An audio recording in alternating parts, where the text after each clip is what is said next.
ఆకాశవాణి జాతీయ వార్తలు చదువుతున్నది పీవీకేఎం లక్ష్మి. ముందుగా ముఖ్యాంశాలు. రాజస్థాన్లో 1,22,000 కోట్ల రూపాయల విలువైన బహుళ అభివృద్ధి ప్రాజెక్టులకు ప్రధానమంత్రి నరేంద్ర మోదీ ఈరోజు శంకుస్థాపనలు చేశారు. పరిశుభ్రతను జీవన విధానంగా మార్చుకోవాలని రక్షణ మంత్రి రాజ్నాథ్ సింగ్ దేశ పౌరులకు సూచించారు. ఆర్థిక వ్యవస్థను మరింత బలోపేతం చేయడానికి భవిష్యత్తులో బ్యాంకులు మరింత ముఖ్యమైన పాత్ర పోషించాల్సి ఉంటుందని కేంద్ర మంత్రి నిర్మలా సీతారామన్ పేర్కొన్నారు.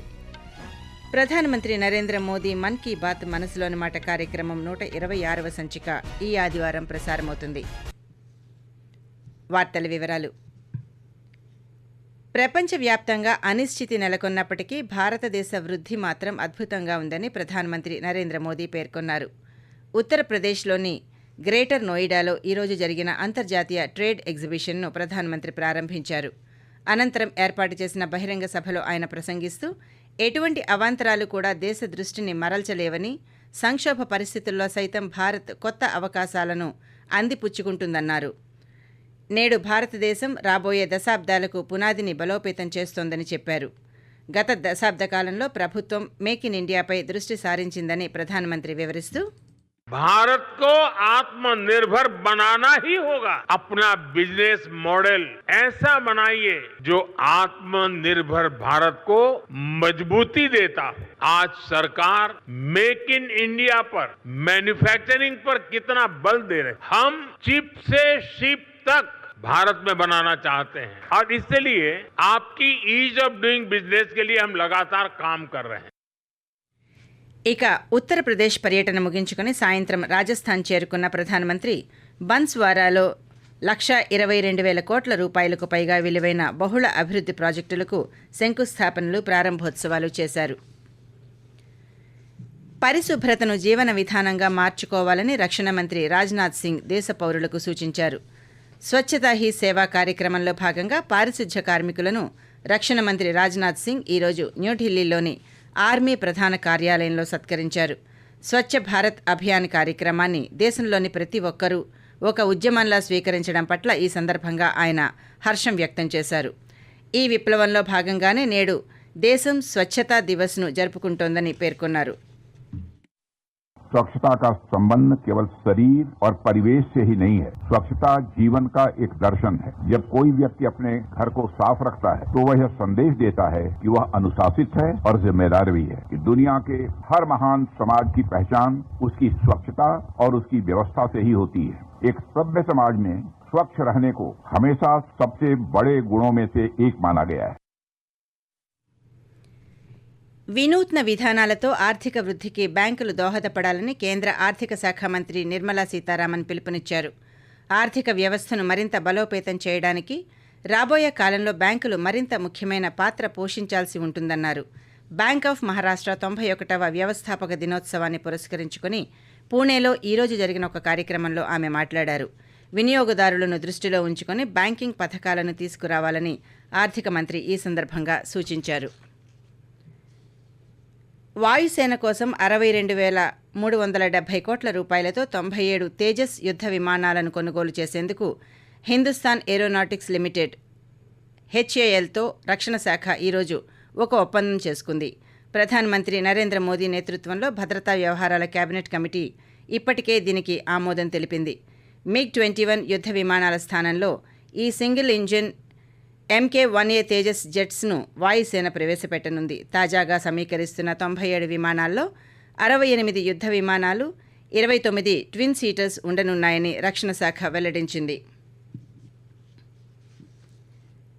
జాతీయ జియో సైన్స్ అవార్డులను రాష్ట్రపతి ద్రౌపది ముర్ము రేపు ప్రదానం చేయనున్నారు.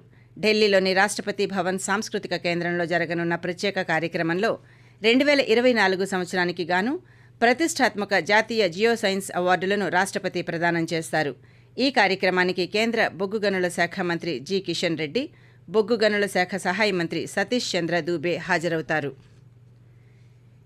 దేశంలో గత 11 సంవత్సరాలుగా ప్రధానమంత్రి నరేంద్ర మోదీ నాయకత్వంలో కేంద్ర ప్రభుత్వం అనేక రంగాలలో విశేష అభివృద్ధిని సాధిస్తోంది. ముఖ్యంగా సుపరిపాలనకు అధిక ప్రాధాన్యమిస్తూ చేపడుతున్న వివిధ కార్యక్రమాలు దేశాన్ని ప్రగతి పథంలో నడిపిస్తున్నాయి. సేవా పర్వ్ పేరుతో వాటిపై ఆకాశవాణి విశాఖపట్నం ప్రాంతీయ వార్తా విభాగం ప్రత్యేక కథనాలను అందిస్తోంది. అందులో భాగంగా స్వావలంబన దిశగా పయనిస్తున్న భారత రక్షణ రంగంపై ఒక కథనాన్ని ఇప్పుడు విందాం. రక్షణ రంగం ఉత్పత్తుల్లో స్వావలంబన సాధించేందుకు ప్రధానమంత్రి నరేంద్ర మోదీ నేతృత్వంలోని ప్రభుత్వం గత దశాబ్ద కాలంగా ప్రాధాన్యతనిస్తూ వస్తోంది. ఇటీవల జరిగిన ఆపరేషన్ సింధూర్ సమయంలో మేడ్ ఇన్ ఇండియా పరాక్రమం ప్రదర్శితమైంది. ఇక ప్రధానమంత్రి నరేంద్ర మోదీ ఆత్మనిర్భర్ భారత్ ప్రాముఖ్యత గురించి ఒక సందర్భంలో ఇలా ప్రస్తావిస్తూ, हमने ऑपरेशन सिंदूर में देखा मेड इन इंडिया की कमाल क्या थी। दुश्मन को पता तक न चला कौन से शस्त्रास्त्र है, ये कौन सा सामर्थ्य है, पलक भर में उनको नष्ट कर रहा है। सोचिए अगर हम आत्मनिर्भर न होते, क्या ऑपरेशन सिंदूर इतनी त्वरित गति से हम कर पाते? पता नहीं कौन सप्लाई देगा नहीं देगा, ताजो सामान मिलेगा नहीं मिलेगा, इसी की चिंता बनी रहती। लेकिन हमें मेड इन इंडिया की शक्ति हमारे हाथ में थी, सेना के हाथ में थी, इसलिए बिना चिंता, बिना रुकावट, बिना हिचकिचाहट हमारी सेना अपना पराक्रम करती रही. 2014-15తో పోలిస్తే 2024-25లో వార్షిక రక్షణ ఉత్పత్తి 150,000 కోట్ల రూపాయలకు పైగా పెరిగింది. ప్రభుత్వ ప్రైవేట్ పరిశ్రమలు రెండూ స్థిరమైన వృద్ధిని నమోదు చేశాయి. గత దశాబ్దంలో తీసుకువచ్చిన సంస్కరణలు వ్యాపార సౌలభ్యాన్ని మెరుగుపరచడం, స్వదేశీకరణపై వ్యూహాత్మకంగా దృష్టి సారించడం దీనికి ప్రధాన కారణంగా చెప్పవచ్చు. వ్యూహాత్మక విధానాలు, స్వదేశీ ఆవిష్కరణలతో రక్షణ రంగంలో పెరుగుతున్న స్వావలంబన జాతీయ భద్రత, ప్రపంచ పోటీతత్వాన్ని పెంచింది. ఇక పెరుగుతున్న ఎగుమతులు, మేక్ ఇన్ ఇండియా వంటి కార్యక్రమాలు అంతర్జాతీయ రక్షణ మార్కెట్లో కీలక పాత్ర పోషించడానికి దేశం యొక్క నిబద్ధతను ప్రతిబింబిస్తున్నాయి.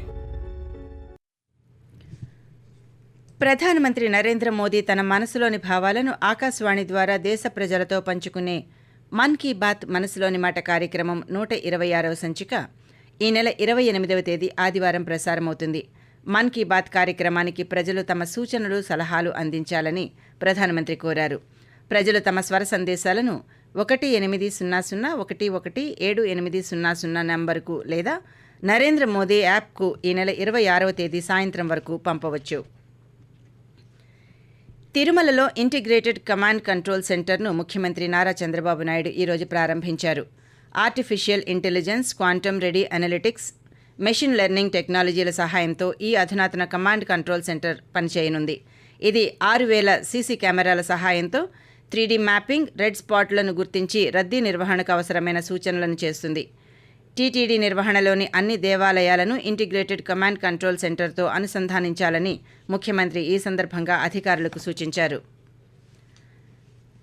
బంగాళాఖాతంలో అల్పపీడన ప్రభావంతో తెలంగాణ, ఒడిశా, ఆంధ్రప్రదేశ్ రాష్ట్రాల్లో రేపు భారీ వర్షాలు కురిసే అవకాశముందని భారత వాతావరణ విభాగం ఐఎండీ వెల్లడించింది. ఇక మహారాష్ట్ర, గోవా, కొంకణ్ ప్రాంతాలలో 27వ తేదీన భారీ వర్షపాతం నమోదయ్యే అవకాశముందని వెల్లడించింది. వెస్టిండీస్తో స్వదేశంలో ఆడే టెస్టు క్రికెట్ సిరీస్ కోసం బీసీసీఐ ఈరోజు భారత జట్టును ప్రకటించింది. అక్టోబర్ 2 నుంచి 14 వరకు 2 టెస్టుల సిరీస్ జరగనుంది. శుభ్మన్ గిల్ కెప్టెన్గా, రవీంద్ర జడేజాను వైస్ కెప్టెన్గా నియమిస్తూ 15 మంది సభ్యులతో కూడిన భారత జట్టును ప్రకటించింది. ప్రపంచ టెస్ట్ ఛాంపియన్షిప్ 4వ సీజన్లో భాగంగా ఈ సిరీస్ జరగనుంది. ఇప్పటికే ఇంగ్లాండ్తో జరిగిన సిరీస్ను భారత్ డ్రా చేసుకుంది. ఇక మరోవైపు భారత జట్టు యూఏఈలో ఆసియా కప్ ఆడుతోంది. ఇప్పటికే ఫైనల్స్లో చోటు దక్కించుకున్న భారత్ ఈరోజు బంగ్లాదేశ్, పాకిస్తాన్ జట్ల మధ్య జరుగుతున్న మ్యాచ్లో విజయం సాధించిన జట్టుతో ఫైనల్స్ ఆడుతుంది. ఆకాశవాణి జాతీయ వార్తలు ముగించే ముందు ముఖ్యాంశాలు మరోసారి. రాజస్థాన్లో 122,000 కోట్ల రూపాయల విలువైన బహుళ అభివృద్ధి ప్రాజెక్టులకు ప్రధానమంత్రి నరేంద్ర మోదీ ఈరోజు శంకుస్థాపనలు చేశారు. పరిశుభ్రతను జీవన విధానంగా మార్చుకోవాలని రక్షణ మంత్రి రాజ్నాథ్ సింగ్ దేశ పౌరులకు సూచించారు. ఆర్థిక వ్యవస్థను మరింత బలోపేతం చేయడానికి భవిష్యత్తులో బ్యాంకులు మరింత ముఖ్యమైన పాత్ర పోషించాల్సి ఉంటుందని కేంద్ర మంత్రి నిర్మలా సీతారామన్ పేర్కొన్నారు. ప్రధానమంత్రి నరేంద్ర మోదీ మన్ కీ బాత్ మనసులోని మాట కార్యక్రమం 126వ సంచిక ఈ ఆదివారం ప్రసారమవుతుంది. ఆకాశవాణి జాతీయ వార్తలు ఇంతటితో సమాప్తం.